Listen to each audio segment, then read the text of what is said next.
En su momento fue el peor accidente de la historia de la aviación.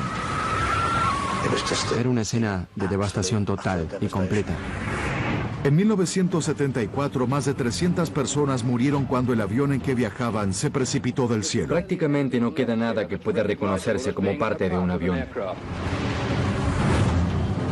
No podíamos caminar sin correr el riesgo de pisar algún resto del cuerpo humano. La clave para comprender el desastre se encontró a miles de kilómetros de allí. Una prueba poco común cuenta la penosa historia de un accidente que se pudo haber evitado.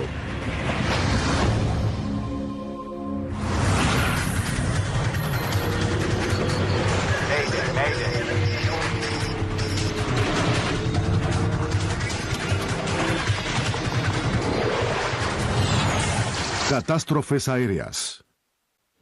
Esta es una historia real basada en informes oficiales, relatos de testigos y testimonios de especialistas.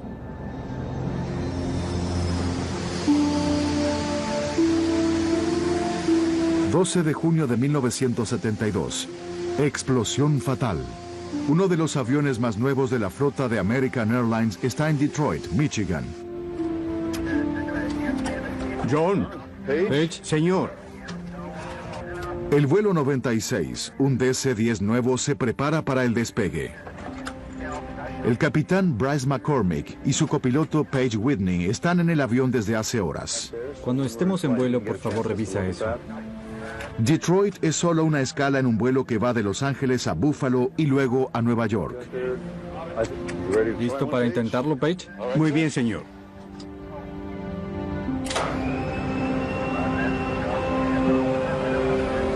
McCormick piloteó el avión desde California, pero Whitney va a volar el próximo tramo. Ambos quieren estar al mando el mayor tiempo posible. Ninguno de ellos tiene más de 75 horas de vuelo en un DC-10. Pocos pilotos tienen más horas de vuelo. Simplemente no hay suficientes aviones de este tipo en operación. En 1972 el DC-10 recién había salido al mercado. Es el último avance en aviones de pasajeros. Su estilo y tamaño lo distinguen de otras aeronaves. La empresa McDonnell Douglas invirtió más de $1.000 millones en su desarrollo. A fines de la década del 60, hubo una carrera entre los principales fabricantes de aviones, McDonnell Douglas, Boeing y Lockheed. Querían ver quién podía lanzar el primer jumbo. Estaban muy ocupados en desarrollar el DC-10 lo más rápido posible. Una de las cosas que no podían tolerar eran los retrasos por problemas de diseño. American Airlines es una de las primeras compañías en comprar el avión. El vuelo 96 es uno de esos aviones. Era tan solo el quinto DC-10 construido hasta entonces.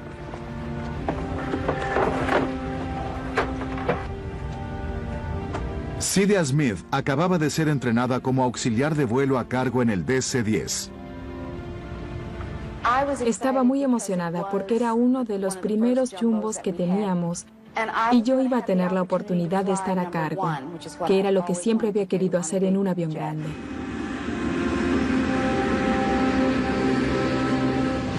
Te tengo.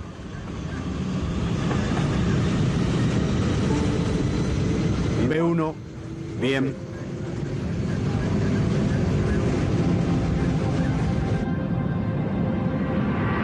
Justo después de las 7 de la tarde, el vuelo 96 deja el aeropuerto de Detroit.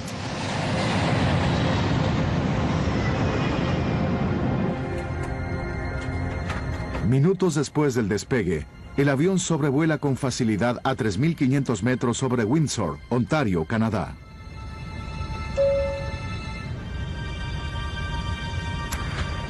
Estaba en mi asiento. El capitán había apagado la señal del cinturón de seguridad y yo me dirigía a la cocina. Tenía que caminar como si bajara una colina para llegar a la cocina, encender la cafetera, porque estábamos elevándonos.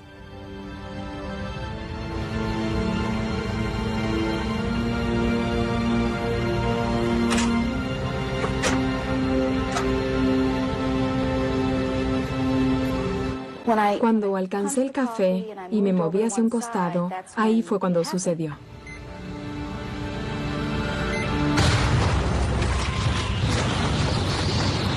Recuerdo que me caí, porque el avión iba así, pero de repente se inclinó de este modo.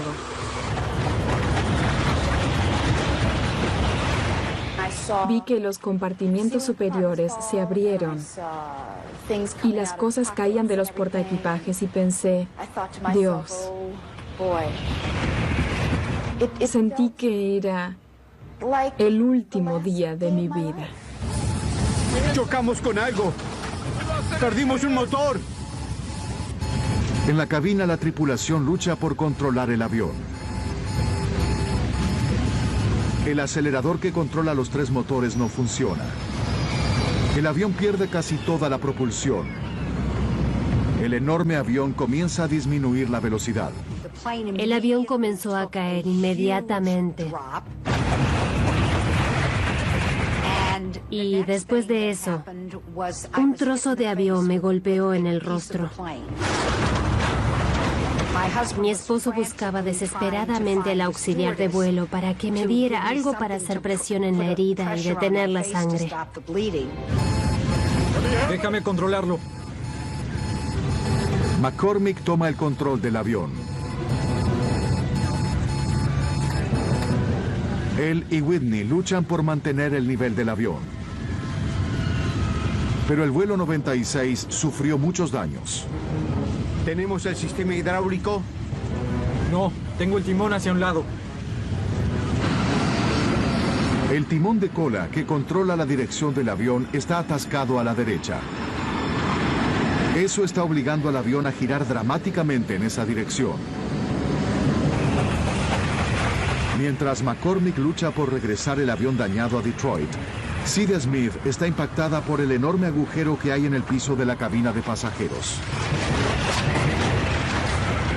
Las personas me preguntaban qué hacer y no sabía qué decirles.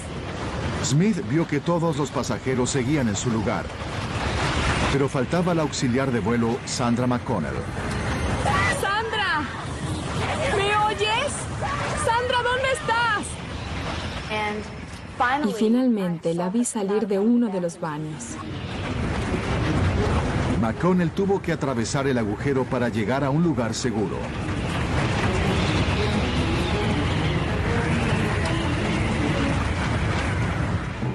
Con cada uno de sus pasos, el suelo se caía a pedazos.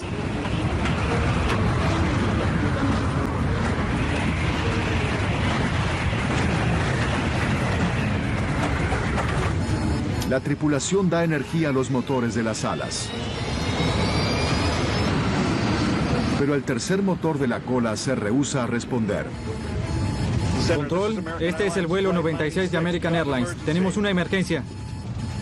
American 96 copiado. ¿Cuál es la emergencia? Se atascó un timón. Necesitamos descender y aterrizar. Junto con el motor y el timón, McCormick tiene problemas para controlar los elevadores de la cola del avión. Estos lo ayudan a remontar y descender el avión. Responden con lentitud, pero puede moverlos. Algo de esperanza queda en la situación. Creo que va a volar. American 96 giren hacia la derecha. Destino 200. Sin el control total del elevador y un timón estancado hacia la derecha, McCormick tiene que utilizar los motores para mover el avión. Al aumentar la propulsión en un lado del avión, esta puede modificar la dirección, pero eso no será rápido. No tengo control del timón. Por eso nuestros giros van a tener que ser muy lentos y precavidos. Todos los pasajeros se alejan tanto como sea posible del hoyo.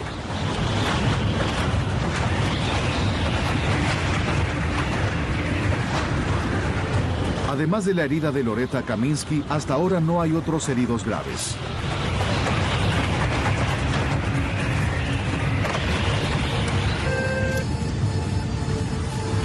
Capitán, hay un agujero en la parte trasera del avión. ¿Un agujero? Sí, señor. ¿Qué quiere que hagamos? Prepáralos para un aterrizaje de emergencia. El DC-10 de Bryce McCormick está muy dañado.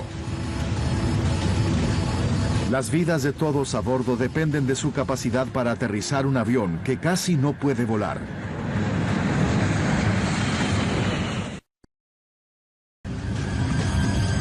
Mientras vuelve a Detroit, McCormick comienza a reducir la velocidad del avión para aterrizar con seguridad. Pero cuando lo hace, el avión comienza a caer muy rápidamente. Lo ideal sería que McCormick descendiera a 213 metros por minuto. Pero ahora se precipita a más del doble de esa velocidad. 488 metros por minuto. ¿Cuál es la tasa de descenso? Tasa de descenso 488. A esa velocidad, McCormick se estrellará en poco tiempo contra la pista. Aumenta la energía de los motores para que la caída sea más lenta. Tasa de descenso 213. McCormick redujo el descenso del avión a 213 metros por minuto, pero para lograrlo tuvo que aumentar la velocidad del vuelo. Por lo tanto, el aterrizaje será más rápido de lo habitual. Por primera vez, McCormick les habla a los pasajeros. Damas y caballeros, les habla el capitán. Tuvimos un pequeño problema, pero ahora el avión está bajo control. Estamos regresando a Detroit para un aterrizaje de emergencia. Bryce McCormick sonaba tan calmado como si estuviera dándonos la bienvenida. Menos de media hora después del despegue, el dañado DC-10 lucha para regresar al aeropuerto de Detroit. Los pocos minutos que tardamos en regresar a Detroit fueron los más largos que recuerdo en toda mi vida, porque estábamos seguros de que no íbamos a sobrevivir.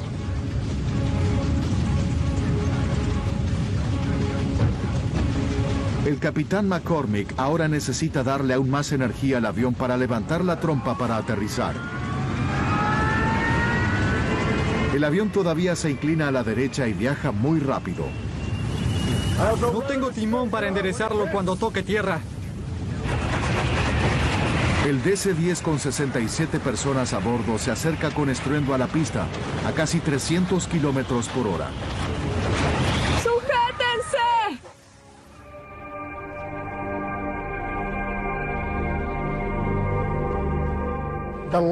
El aterrizaje fue la parte más aterradora de todo el vuelo.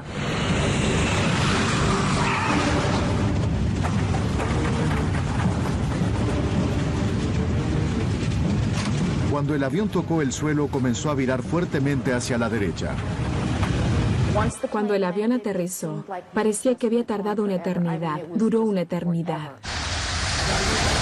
Un par de ruedas del tren de aterrizaje se salen de la pista y circulan por el césped.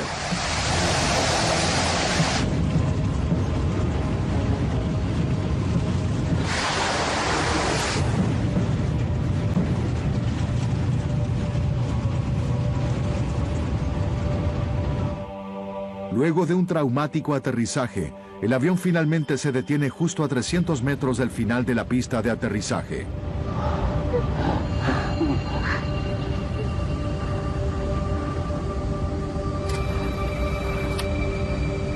Bien.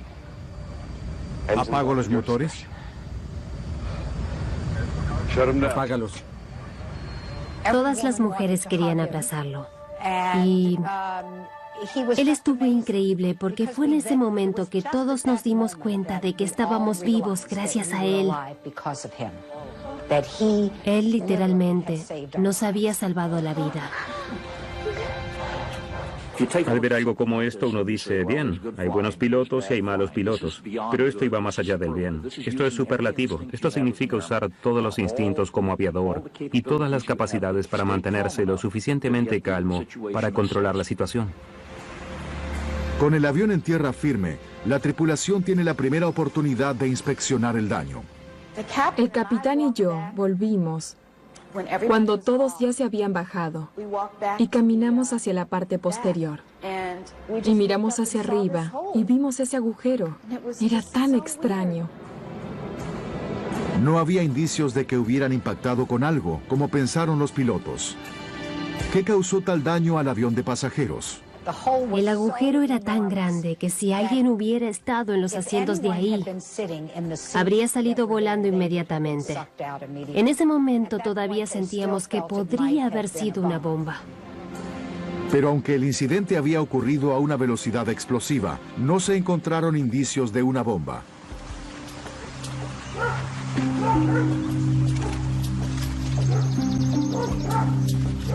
Cuando los investigadores comienzan el trabajo, descubren que el DC-10 no está completo en el aeropuerto de Detroit. Un ataúd que estaba entre el cargamento del avión aparece a 30 kilómetros del aeropuerto de Detroit, cerca de Windsor, Ontario, Canadá.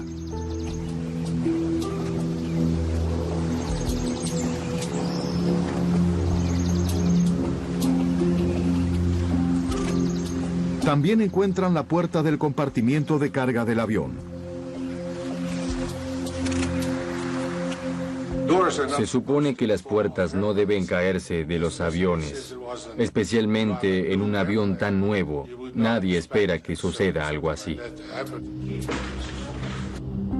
Cuando examinan el compartimiento de carga del avión, descubren que el mismo diseño de la puerta la convierte en un punto débil. La mayoría de las puertas de los aviones se abren hacia adentro. De hecho, la puerta es un poco más grande que el marco. A medida que la presión se acumula dentro del avión, la puerta tipo tapón encaja en el marco. Por su diseño, la puerta es muy segura. Pero en el diseño del McDonnell Douglas, la puerta del compartimiento de carga del DC-10 abre hacia afuera. Esa decisión se tomó para aumentar la capacidad de almacenamiento del avión. Al cerrarse, unos ganchos en la puerta del DC-10 se sujetan a una barra en el marco de la puerta. Para asegurarse de que está cerrada, quienes cargan el equipaje bajan una palanca que hace que unos pasadores atraviesen los ganchos para mantenerlos en su lugar. Cuando los investigadores examinan el compartimiento de carga del avión, no encuentran ningún daño estructural en la puerta. Cuando estudian las trabas de la puerta misma, encuentran que hay pasadores que no están cerrados completamente. Y los pasadores que deben asegurar que la puerta esté cerrada, no están en la posición correcta. Cuando interrogamos al encargado de cerrar la puerta, inmediatamente nos explicó que tuvo que hacer demasiada fuerza para cerrarla. De hecho, dijo que había tenido que usar la rodilla para que la manija se emparejara. Los investigadores descubren algo aterrador. Es posible cerrar la palanca ubicada afuera de la puerta, aun si los ganchos y pasadores no están en la posición de cierre.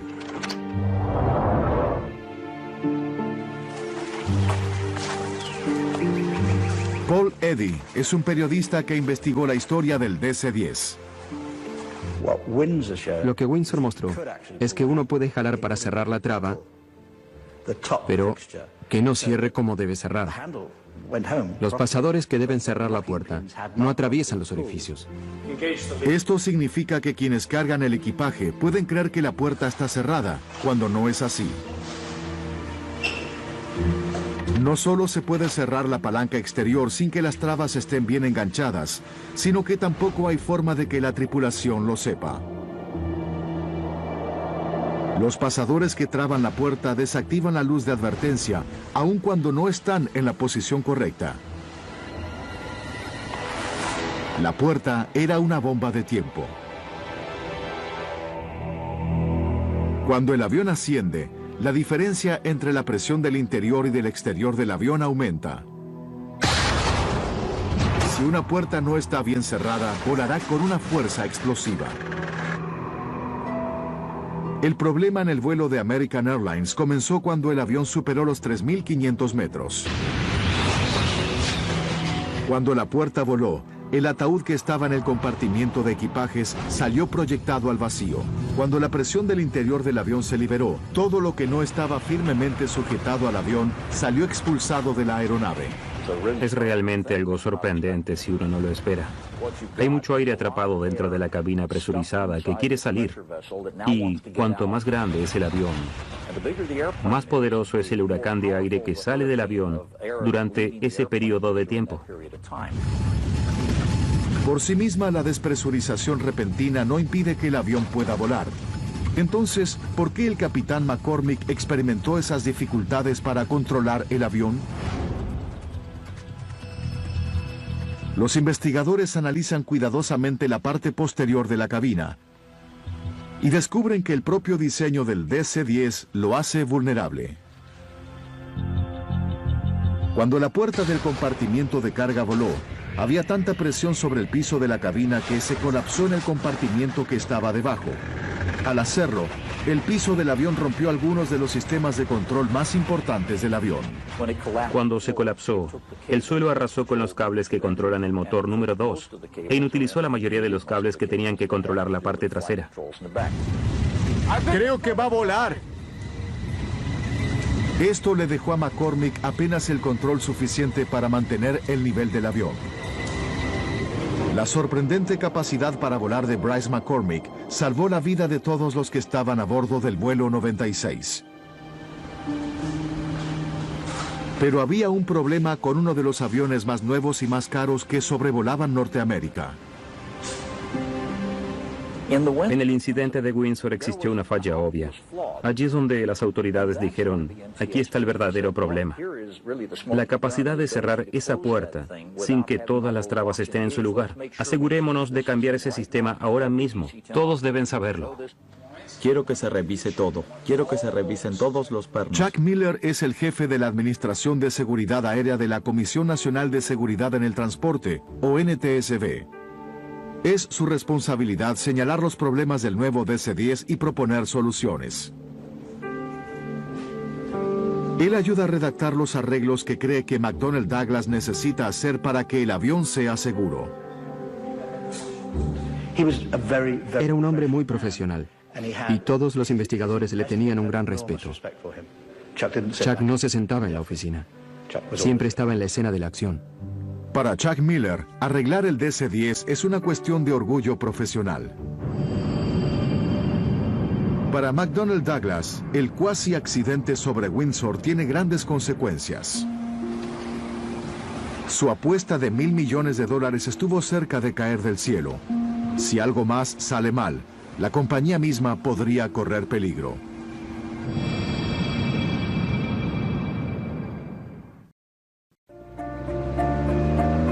3 de marzo de 1974.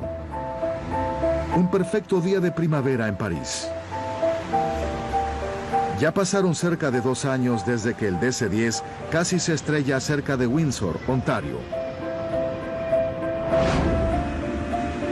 Ahora, más de 50 aviones nuevos están volando por todo el mundo. Uno de ellos, el avión 29, pertenece a Turkish Airlines. Normalmente el último tramo de este vuelo de Turquía a Inglaterra no lleva tantos pasajeros. Pero hoy el DC-10 se llena con facilidad. Las personas se aprietan en los asientos del avión. Un paro de una aerolínea británica hace que los pasajeros se peleen por cualquier vuelo de regreso a Londres. Wendy Will es uno de los últimos pasajeros en obtener un lugar en el vuelo. Es modelo y está regresando a casa después de una sesión de fotos en España. Teníamos 18 meses de casados y estábamos por comenzar una familia. Creo que el secreto de su éxito como modelo era que no solo era muy atractiva, sino que todos los fotógrafos la querían porque tenía una personalidad muy agradable y encantadora. Con todos los nuevos pasajeros que abordan, el vuelo está un poco demorado. Y no solo espera la tripulación. En la parte trasera del avión está Mohamed Mahmoudi, encargado del equipaje. Con todos los nuevos pasajeros no sabe si hay más bultos que cargar. ¿Es todo? Sí, ya acabamos. Bien, cierro la puerta. Como no espera más equipaje, Mahmoudi cierra la puerta trasera del compartimiento.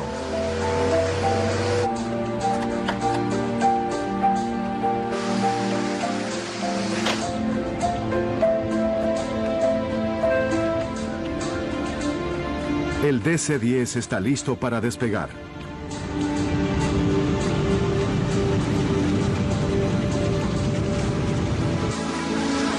Justo antes de las 12:30 de la noche, el vuelo 981 despega hacia los cielos que cubren París.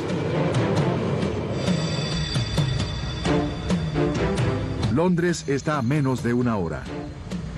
Control de París, este es el Tango Hotel Yankee, 981. Estamos en 60 y solicitamos autorización para volar a nivel 230. Tango Hotel Yankee 981. Están autorizados a volar a nivel 230. 981, copiado.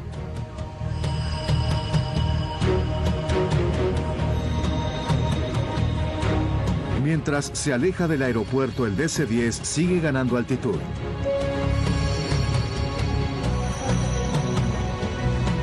$2,700 metros.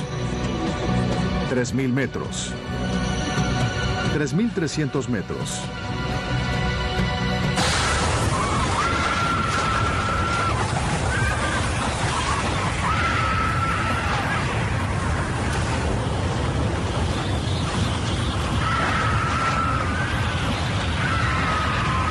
De pronto el enorme avión tiembla y se inclina hacia la izquierda.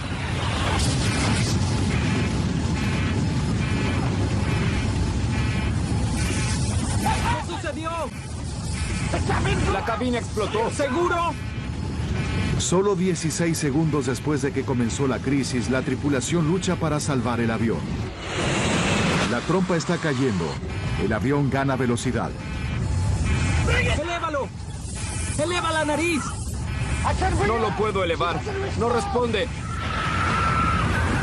Los pasajeros de la parte posterior del avión son testigos de una escena escalofriante.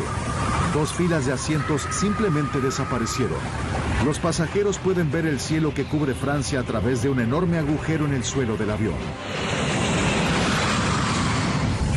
2,100 metros. ¿Sistema hidráulico? ¡Lo perdimos! La tripulación descubre que no tiene poder hidráulico para controlar el avión. Sin él, no pueden mover el timón ni los elevadores. Aún sin sus controles básicos, el avión comienza a nivelarse. Pero perdió demasiada altitud. ¡Creo que impactaremos con la tierra! ¡Acelera! El DC-10 está viajando a casi 800 kilómetros por hora.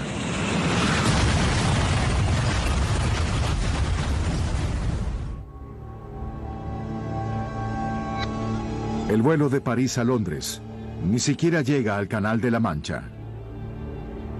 Solo 9 minutos después del despegue, el vuelo 981 de Turkish Airlines se convierte en la peor tragedia aérea. Prácticamente no queda nada que pueda reconocerse como parte de un avión. El vuelo 981, que llevaba 346 pasajeros, prácticamente se desintegra con el impacto. No hay sobrevivientes. Era una escena de devastación total y completa.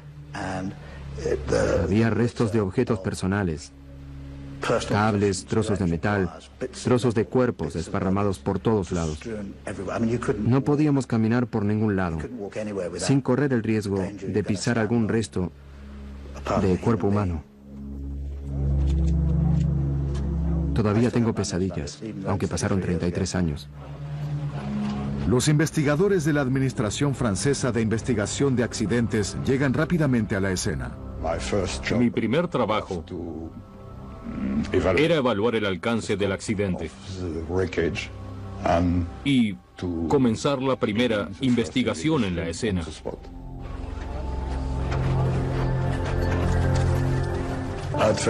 Al principio no entendía qué había sucedido.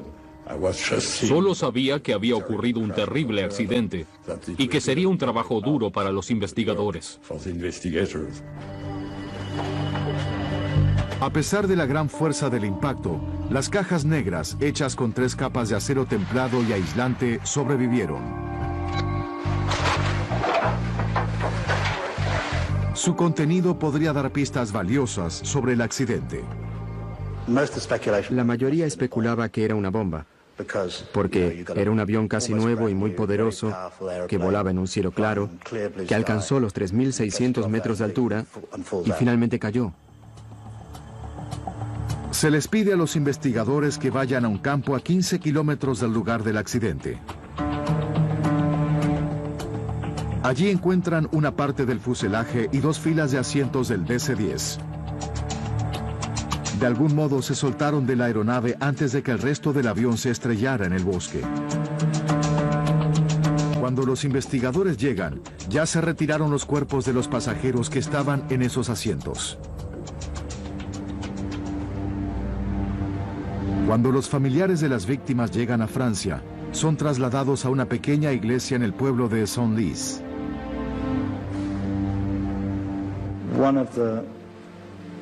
Una de las peores imágenes que vi en mi vida es esa iglesia. Había mesas con todo lo que encontraron: ropa, pertenencias, osos de peluche, anillos, relojes. Y los familiares que querían podían ir y ver todos los objetos que había sobre las mesas.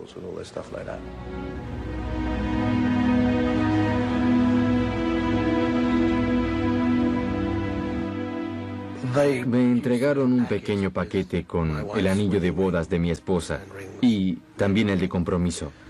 Estaban muy dañados, así que pueden imaginarse las cosas que pasaron por mi cabeza.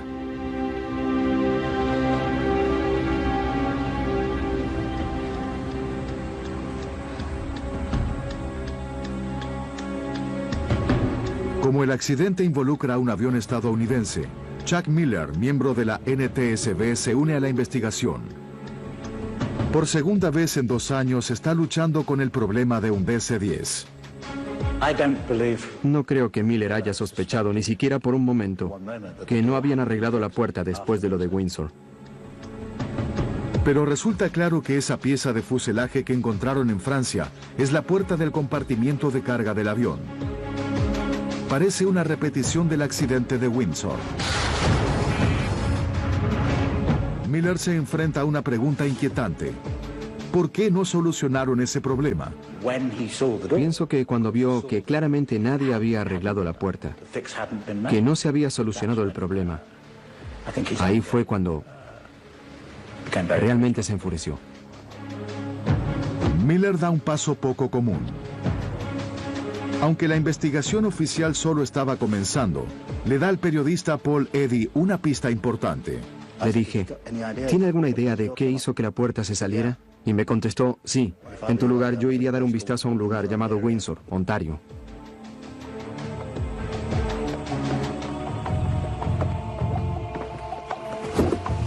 Hola. Soy Chuck Miller. Miller comparte sus sospechas con los investigadores franceses. Por favor, vean estas fotos.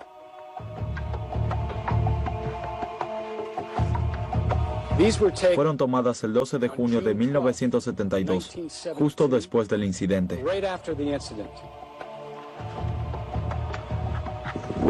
Les pedimos el informe del accidente de Windsor y nuestros colegas voluntarios estadounidenses también se ofrecieron a darnos muchos detalles. Luego de todo el trabajo realizado en la investigación del accidente de American Airlines, ¿habían pasado algo por alto? ¿Había otro problema con el enorme avión de McDonnell Douglas?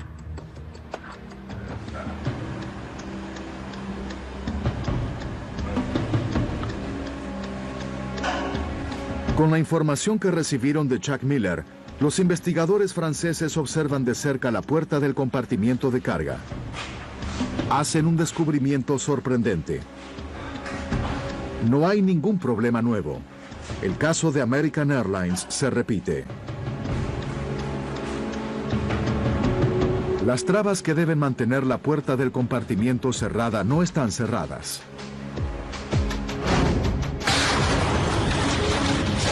Y como 2 filas de asientos salieron expulsadas del DC-10 sobre París, no hay dudas de que el piso del avión se colapsó, igual que en Windsor. ¡Vamos a chocar! ¡Con la tierra! ¡No lo puedo elevar!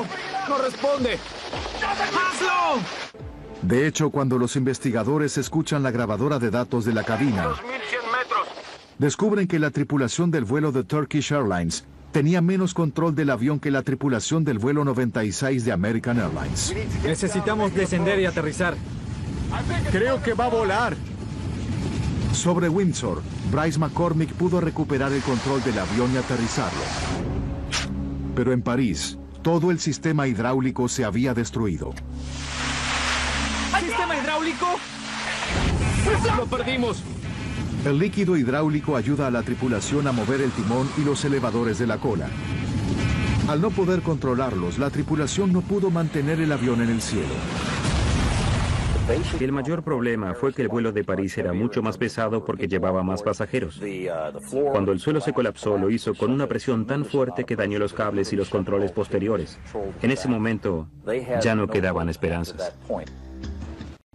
Juran que el testimonio que van a brindar es absolutamente verdadero. Poco después del accidente del vuelo 981 de Turkish Airlines, Chuck Miller vuelve a los Estados Unidos. El primer testigo de la mañana es el señor Miller, director de la Administración de Seguridad Aérea de la NTSB. Esta vez, Miller responde las preguntas de los senadores estadounidenses. ¿Cuándo descubrió los posiblemente catastróficos defectos? Se da inicio a una audiencia extraordinaria para descubrir cómo un problema identificado en 1972 pudo derribar a otro avión 2 años más tarde. Por supuesto, nuestro entendimiento hasta ahora es...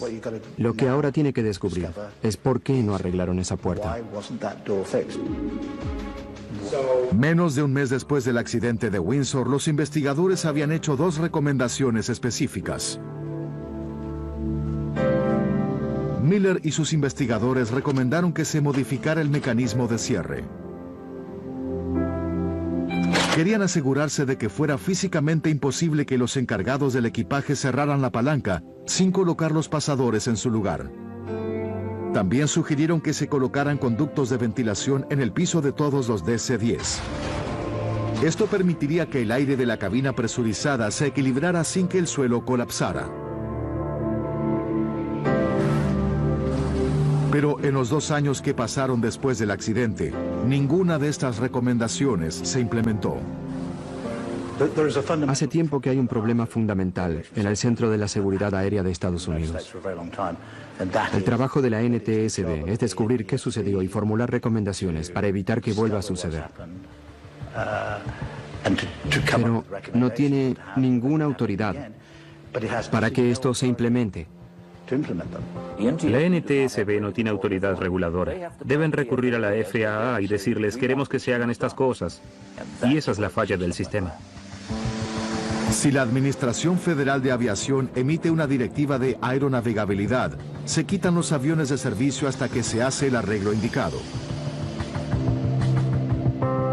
Pero aunque el problema del DC-10 era tan serio, no se emitió ninguna directiva. Un acuerdo de caballeros entre el jefe de la Fuerza Aérea y el líder de McDonnell Douglas evitaron que se emitiera. El acuerdo de caballeros es la raíz del problema de París. No caben dudas de que si se hubiera emitido una directiva de aeronavegabilidad, como debería haber ocurrido después de lo de Windsor, el accidente de París no habría sucedido. Fue un accidente evitable. McDonnell Douglas le aseguró a la Fuerza Aérea que iban a arreglar el problema voluntariamente. Una directiva habría afectado seriamente la reputación del recién estrenado DC-10. Lo último que uno quiere en el mundo es que el público o cualquiera de las aerolíneas que van a operar ese avión piensen, oh, tal vez haya algunas fallas en este avión. Por eso, una directiva de aeronavegabilidad, especialmente una que te obliga a ir hacia atrás y volver a diseñar la ingeniería, es algo horrible para un fabricante. McDonnell Douglas hizo algunas modificaciones a la puerta del compartimiento. Se hizo un agujero en la puerta para que quienes cargan el equipaje pudieran ver si los pasadores estaban trabados. También se colocaron muchos carteles de advertencia en la puerta del avión. La compañía también hizo otras modificaciones. Aumentaron la longitud de los pasadores y agregaron una placa del lado de adentro de la puerta. Esta placa hace que sea físicamente imposible bajar la palanca si la puerta no está cerrada adecuadamente. Pero cada uno de los arreglos propuestos tenía su propio problema. ¿Es todo? Sí, ya acabamos.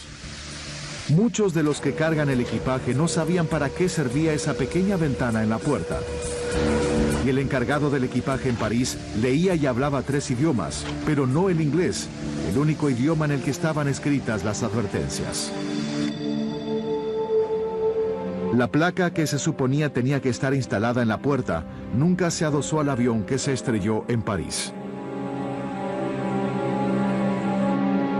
También se descubrieron los documentos que confirman que el trabajo se hizo, pero no importa lo que diga la evidencia escrita, el arreglo nunca se hizo. Otra vez, el problema es que no hay un inspector independiente de la FAA que se acerque a ver y luego certifique lo hecho. Porque no se había emitido una directiva. En los años siguientes se presentan una gran cantidad de demandas legales contra Turkish Airlines en California. Con el paso del tiempo, aprendí más y más sobre lo que en realidad sucedió y me di cuenta de que no había sido un accidente como otros. Fue totalmente evitable. Mi objetivo era exponer a estas personas al escrutinio público. En las semanas cercanas al juicio, los abogados involucrados en la causa tuvieron acceso a toda la historia del desarrollo del DC-10. Ellos no son los únicos que pueden ver las evidencias. El periodista Paul Eddy también las ve. Estábamos decididos a obtener esos documentos y ese testimonio. Alguien nos dio la llave del depósito donde se guardaban los documentos y a la noche ingresamos y nos encontramos con una gran pila de documentos para analizar y descubrir qué estaban tramando. Al leer la inmensa pila de papeles, Eddy hace un descubrimiento sorprendente. Un memorándum escrito por Don Applegate, el director de ingeniería de productos de Convair, la compañía que había construido la puerta del compartimiento de carga para McDonnell Douglas.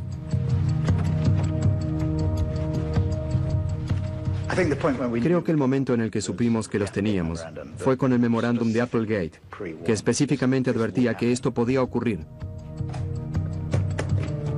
El memorándum es una acusación sobre las puertas del compartimiento que se estaban haciendo para el DC-10 y la falta de ventilación en los pisos de la cabina. Advertía que era cuestión de tiempo antes de que ocurriera un desastre mayor a causa de las puertas. El avión demostraba una susceptibilidad inherente a una falla catastrófica cuando se exponía a una despresurización explosiva del compartimiento de equipaje. Aquel memorándum, escrito solo unas semanas después del cuasi desastre de Windsor, recomendaba que se hicieran cambios inmediatos a la puerta del compartimiento de carga del DC-10. Y sabíamos que los teníamos, porque ellos sabían que habíamos descubierto su secreto. Durante el juicio se hace otro descubrimiento escalofriante. No solo McDonnell Douglas conocía el problema después de Windsor, sino que también lo conocía durante el desarrollo del DC-10. 4 años antes del accidente de París, 2 años antes del de Windsor, la puerta del compartimiento de carga falló durante una prueba de presión. La compañía sabía que había un problema, pero el diseño básico de la puerta no se modificó. No podía creer que una gran empresa como era McDonnell Douglas, en ese momento, hiciera algo así. Que arriesgara nuestras vidas, las vidas de personas comunes, a cambio de dinero. Bien, en la aviación se le llama tecnología fúnebre. En otras palabras, siempre tenemos la contrapartida del dinero. Y desafortunadamente, con el paso del tiempo, nos damos cuenta de que hay cada vez más casos en los que se espera hasta que mueran suficientes personas para decir, ¿saben qué? Hay que invertir dinero en esto. El memorándum de Applegate y otra información que sale a la luz durante el juicio permiten que se siente el precedente más importante de la historia de la aviación. McDonnell Douglas pagó más de $80 millones por los daños. Luego del accidente de París, finalmente se hicieron modificaciones infalibles a la puerta del DC-10. Esta vez nada se dejó librado al azar. La Fuerza Aérea emitió una directiva que aseguraba que las puertas no volverían a abrirse en pleno vuelo. Y funcionó. Luego del accidente de París, no hubo otro incidente grave que involucrara las puertas de un DC-10. Pero la historia de la aviación y una industria muy competitiva sufrieron un gran impacto. La empresa McDonnell Douglas vendió menos DC-10 que los que alguna vez había esperado. La mayoría de los pilotos que conozco que volaron el DC-10 por años realmente aman ese avión. Probablemente sea un poco más difícil que el 747 en cuanto a la dureza de sus controles, pero sigue siendo agradable volarlo. Eso está bien, pero no se puede separar a la aeronave, ni a la compañía, de la terrible reputación que les dejó el accidente. Finalmente, McDonnell Douglas desapareció. Boeing compró a la compañía en el año 1996. En el bosque de las afueras de París hay un monumento en honor a quienes murieron en el vuelo 981. Un recordatorio permanente de uno de los accidentes más perturbadores de la historia de la aviación.